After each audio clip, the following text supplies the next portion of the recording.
Shalom, everyone. I'm Joseph Good, and we are doing a live stream tonight to finish our topic talking about quarters. We've had a few questions come in. We thought it'd be a good time to address those questions. Let me do a really quick review of the different topics within quarters that we discussed. Uh, First off, why pick a topic like quarters? Quarters is going to be an English name. There are several different Hebrew words that are used for quarters that we have in the scripture.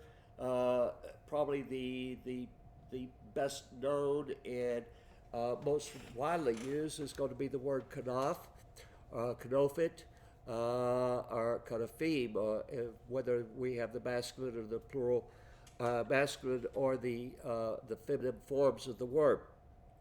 Uh, we have that.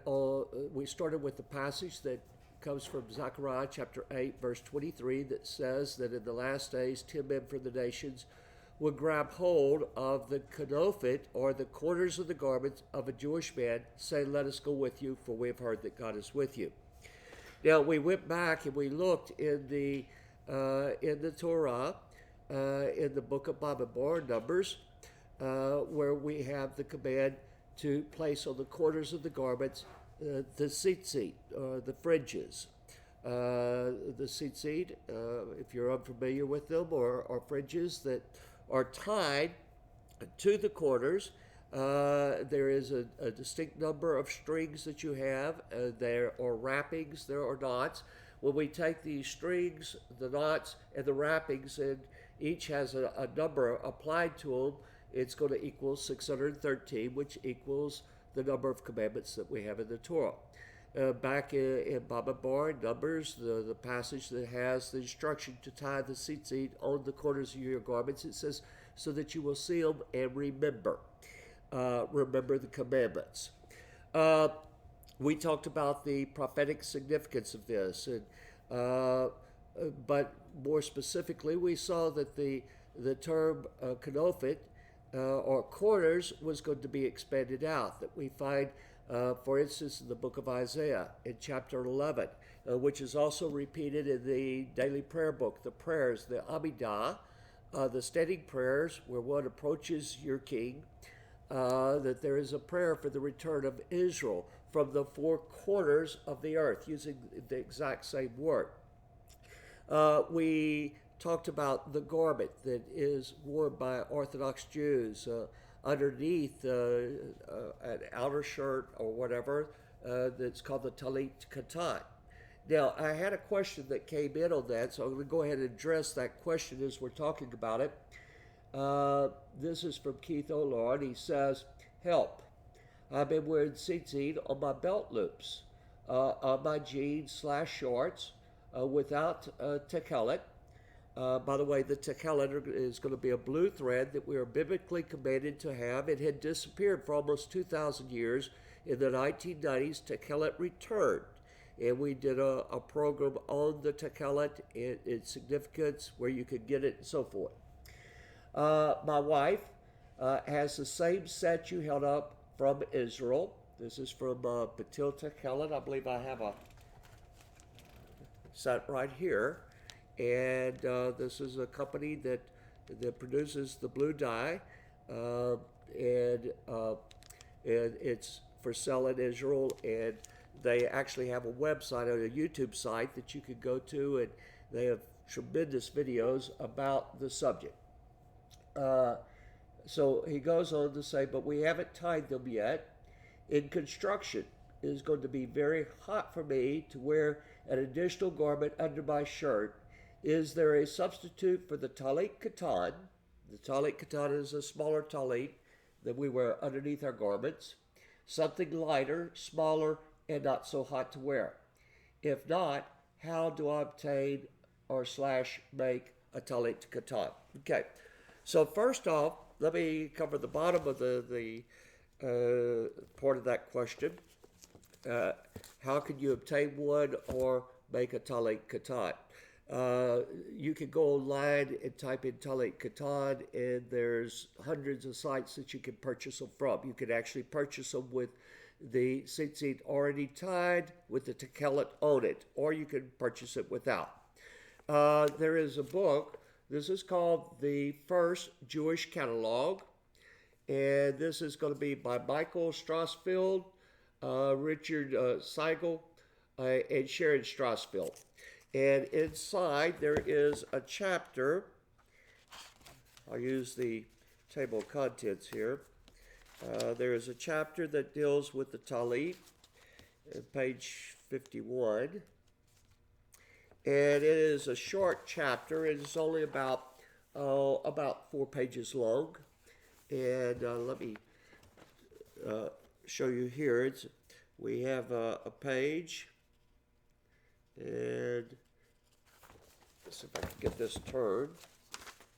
It has laws and customs regarding the tzitzit, how to tie tzitzit, ritual macrame, wrapping oneself in the talit, creating a talit. Okay, so on this section, it has places that you can go for patterns, and it shows also little illustrations of the talit katan, and gives you the ability to be able to make one. Now, we don't have a commandment in the scripture that says that you have to wear a talit katan. What we do have is a commandment that says to put the tzitzit on the corners of your garments. So I really appreciate your attitude in the question and everything, and I certainly can understand. I live in a very hot climate, and I know how hot it is to be working outside and have the talit katan. You can actually make or get someone to make for you a shirt, an outer shirt that has corners, and you can tie the tzitzit to that garment.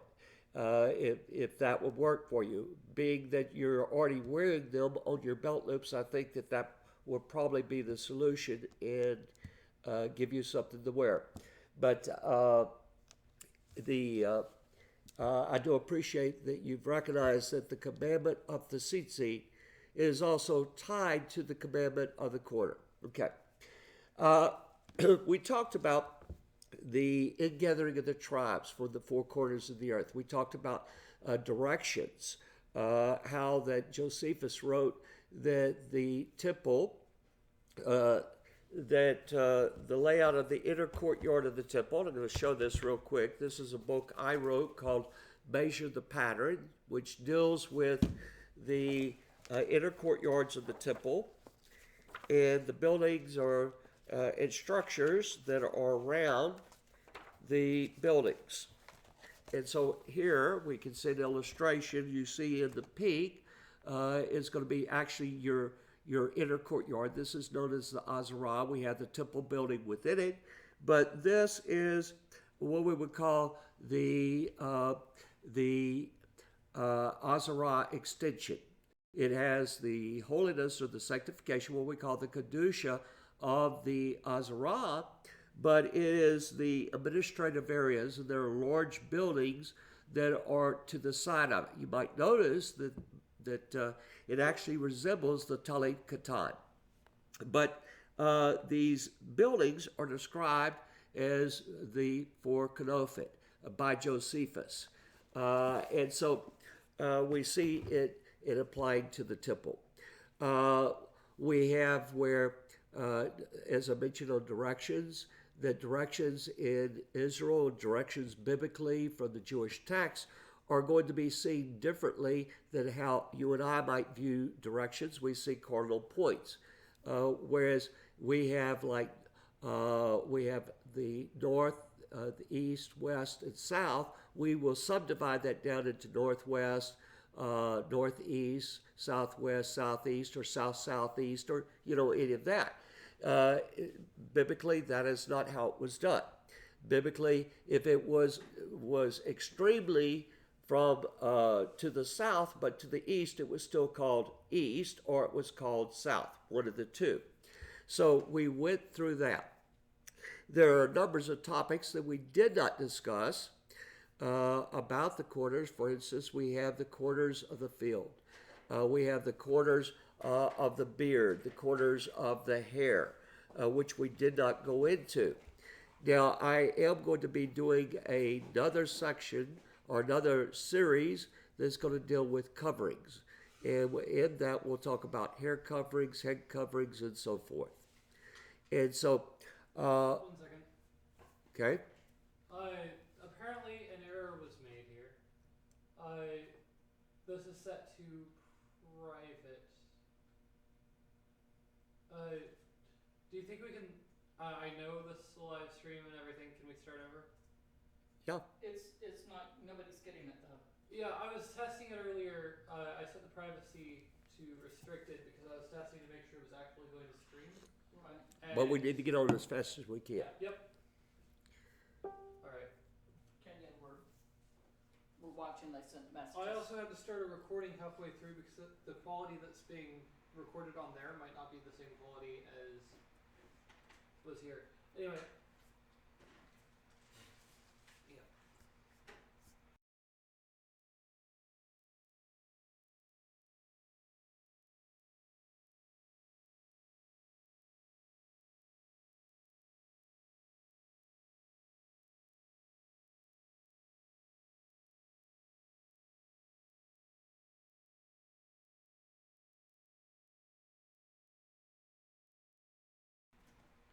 Shalom, everyone. I want to apologize for the slight delay in getting started. We actually did start on time, but we had a setting that was set wrong and it was not allowing you to be able to see it. So please forgive us. We are doing a live stream tonight to sum up the various teachings that we have done. We have posted 5 teachings on the quarters and their significance from the biblical and Jewish texts. I wanted to do a summation of all this, and while we're going to go over some of the topics that we have previously talked about, I want to mention some of the ones that we did not go into because it's a vast subject. In fact, one of the reasons that I chose this for a topic is the quarters have major significance in the scripture and again in the Jewish writings, but very few people pay attention to them. In my research, in working on the temple, its structure, and how it functioned, the quarters became paramount in importance and began noticing that it was appearing all over. We did our first program started with Zechariah chapter 8, verse 23. Which says that in the last days that 10 men from the nations will arise and they will grab hold of the corners of the garment, or the kanofit. The word kanaf means corner. Kanofit is the feminine plural form. The corners of the garments of a Jewish man, say, "Let us go with you, for we have heard that God is with you."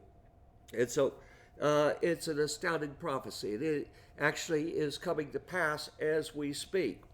Now, in the meantime, we went to another passage that's found in the book of Bamidbar, or the book of Numbers, where there is a command to place on the kanofit, on the corners of the garments, the tzitzit, or the fringes. Now, if you're unfamiliar with the tzitzit, what are they? These are going to be fringes that are required by Hashem to be placed on the corners of the garments, and there is a set number of strings to these fringes. There are also, the fringes are tied. They're not only tied to the corner, but they are wrapped, and then there are knots, and if you take the total of the number of strings, the number of wrappings, and the number of knots, it equals 613, which is the exact number of commandments that we have in the Torah. In our Bamidbar Numbers passage, it tells us that you would put these, or the men would put these on their garments, on the corners of their garments, and there would be a thread of blue or a thread of techelet, and that this was to remind you of the commandments. It's not for so much for other people to see, it's for you to be aware of God's commandments. And so we did a program that dealt with that. We also did a program on the techelet, which is the blue color, the blue thread that you are to have. The Tekillah is a fascinating story. It is a prophet. It is a story of the last days, because following the destruction of the temple back in 70 Common Era, almost 2,000 years ago, the so many of the people were slain. Others were sold into slavery, and they disappeared off the map. And so many of the items that were required for the Jewish life, many of the items that were required for the Holy Temple, they were gone. They disappeared. And the miracle of today is we're seeing them return. In the 1990s, the sea creature that the Tekillah, the dye, was taken from, was once again discovered. The process was once again discovered, and we now have Tekillah. This is a company out of Israel called Patil Tekillah, which means a thread of blue, that manufactures this. They sell it. You can go, they have a YouTube channel. You can follow it. Just Patil is spelled P-T-I-L, and Tekillah, T-E-K-H-L-E-T, T-E-K-H-E-L-E-T. You might want to see their videos. You'll get much more information than what we talked about. It is tremendous information to see, and it is full of an awareness that we are living in the last days, and God is putting all these things back together. We talked about, in another program, about the use of kanaf or kanofet for directions.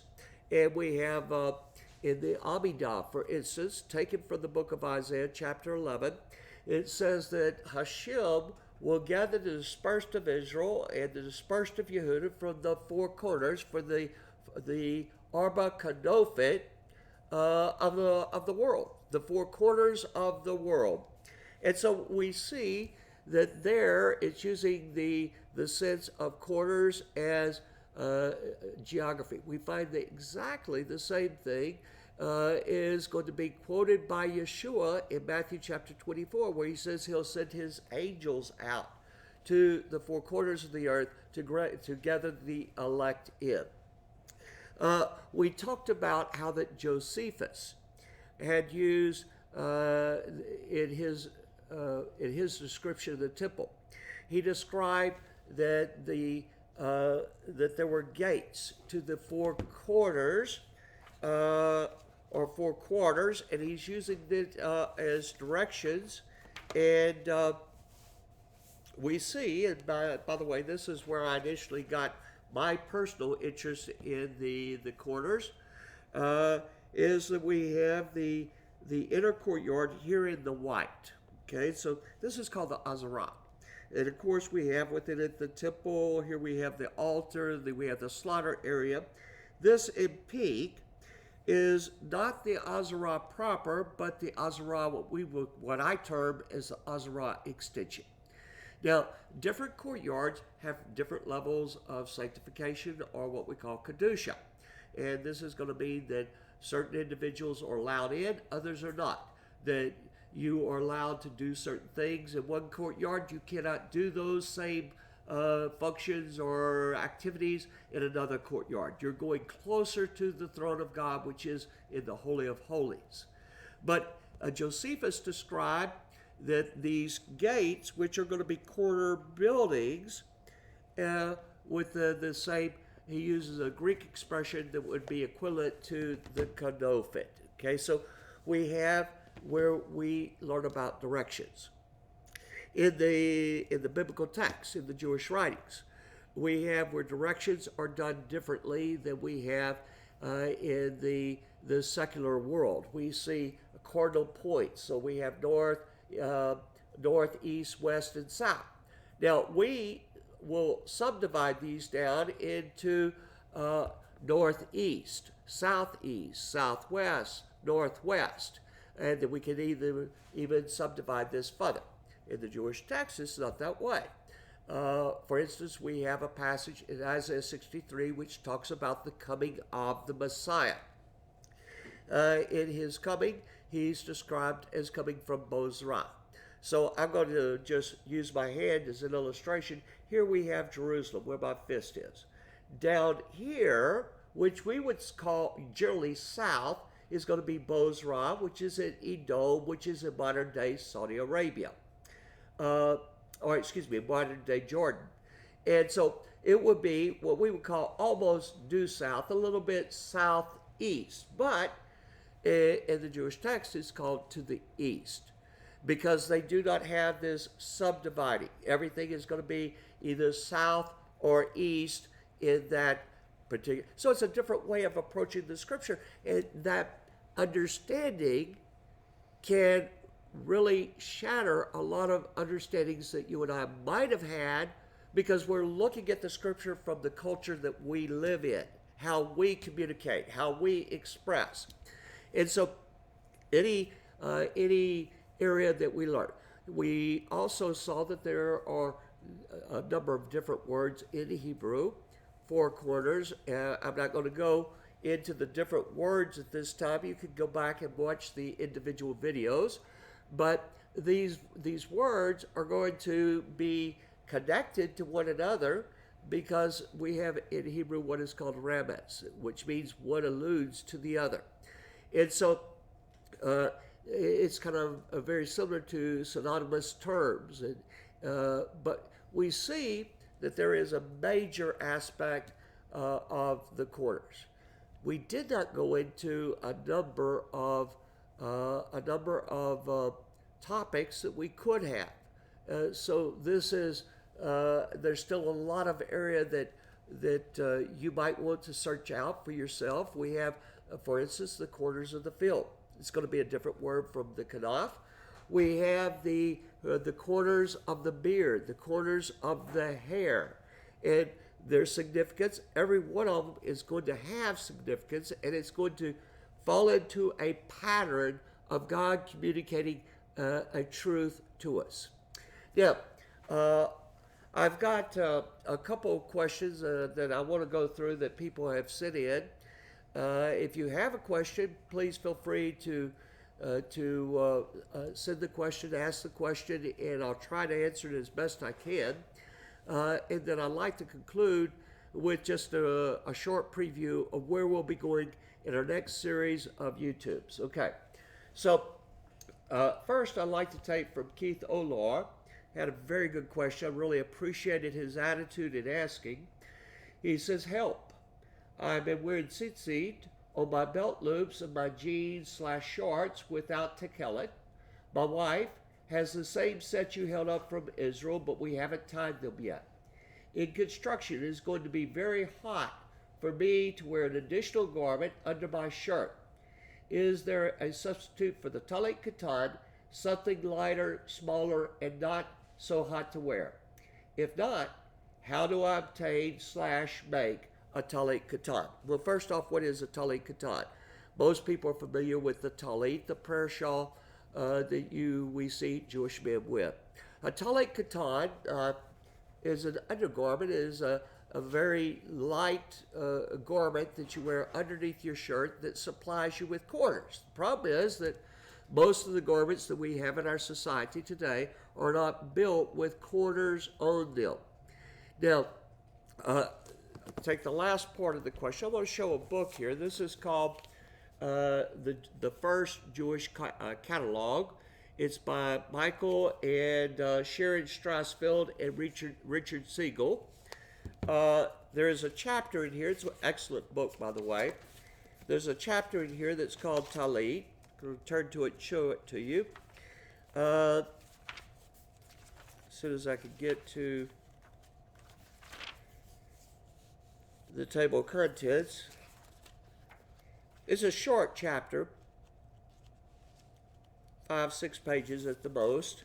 And so it's really concise. It's very good. It has laws and customs of the talit. And then let me turn the page here. Let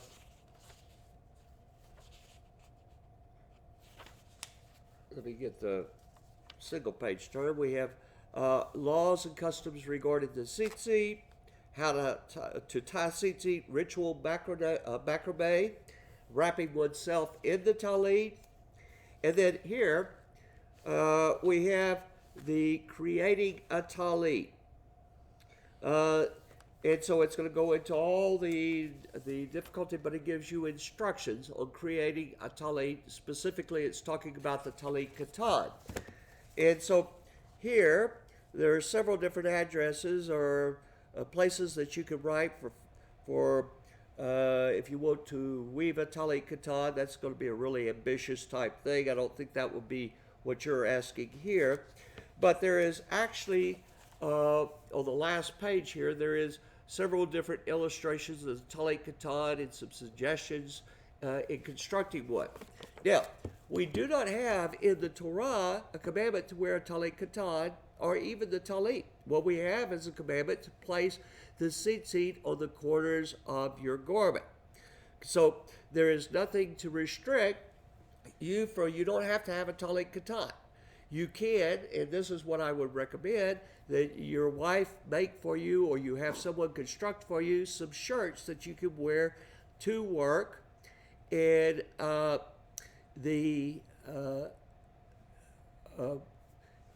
that you can tie that have corners on the garments, and you can put the tzitzit on those. You can make it where it fits, over the top of your head, and just basically have it as an outer garment. I live in a very, very hot climate myself, and when I have to go out and cut the grass, the talit katan is something that I can really appreciate your question. So hope that helps. Now, I have another question that has come. Actually, I had two that asked this. I have I-58 forums ask on the corners as wings. We did a program on our YouTube on the word kanaf is also going to be interpreted as wings or as wings.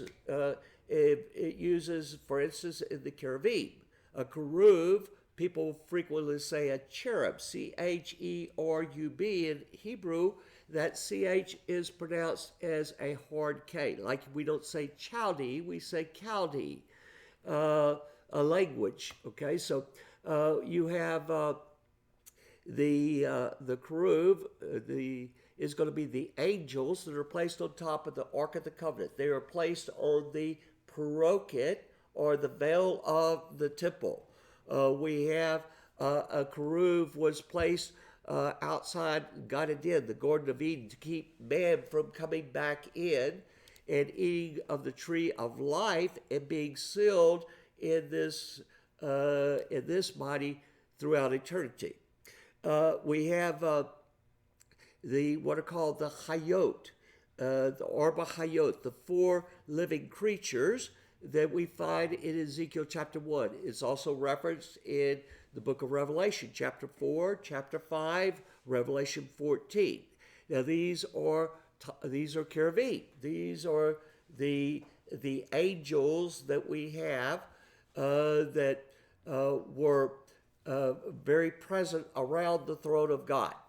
And so the cherubim are described as having instead of kenafot, it's kenaphim, or the masculine form of the word kanaf, of the corners. So wings. We have a prophecy that's in Malachi in chapter 3, verse 20 in the Hebrew Tanakh. It'd be in chapter 4, verse 2 of a non-Jewish publication that says the sun, and it uses the Hebrew word shemesh. It doesn't mean S-O-N, but S-U-N, the sun in the sky, will arise with healing in it, or in some translations it says in his wings. And we find that the woman that had an issue of blood for 12 years, we find this in 3 of the Gospels, Matthew, Mark, and Luke, that she reaches out and she grabs hold of the hem of his garment. Specifically, what it's telling us is she grabbed hold of the wings. She grabbed hold of the kanofet, the corners of the garments, and we know the tzitzit were there. He says, power has gone out from me.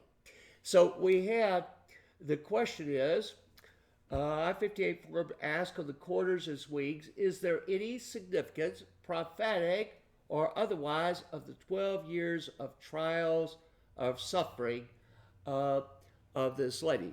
We also have Coffee with My Friends. I like that name. I like Coffee with My Friends too. Can you discuss the significance of the 12 years of sickness for the woman with the issue of blood?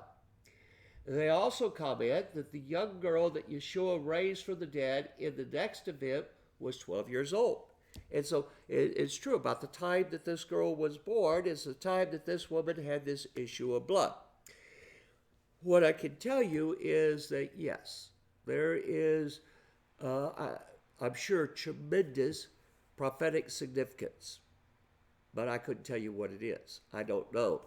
And I'd be just guessing as to what it is. I know that we have this same story and the same sequencing in 3 Gospels. So we have a pattern that is being put forth there. I know that the number 12 is significant. We have the 12 tribes of Israel. We had the 12 Shlachim, or the 12 apostles. So 12 is a very significant number, but and I'm saying emphatically, there is significance here. And you're right in seeing that there's some significance. My advice would be, and I plan to do this myself, is take all the elements that you see, the common areas that we have in these stories, and then put them together. And, they're going to be followed by the young man, the rich man that comes and say, hey, what should I do? And so possibly you'll have some enlightenment from God as to what it means. Okay, so I'm going to go ahead and conclude this part unless we have any other questions that come in. We're going to start a new series that's going to deal with the subject of coverings. We'll talk about where does the kippah come from. We'll talk about the 1 Corinthians chapter 11 passage and some confusion that has resulted from that. We'll talk about the sukkah and the covering of the sukkah. We'll talk about the when Israel was in the wilderness, the clouds of glory. We'll talk about the chuppah and being buried under the covering of the chuppah, what it means. We'll talk about the covering, the kisei, that was on the throne of the king. As you can see, that there are many, many areas of covering. We'll talk about covering in prayer. And so it should be a good series, and I hope that we'll be hitting into areas that you really have not seen a lot before, and that it will be helpful to you.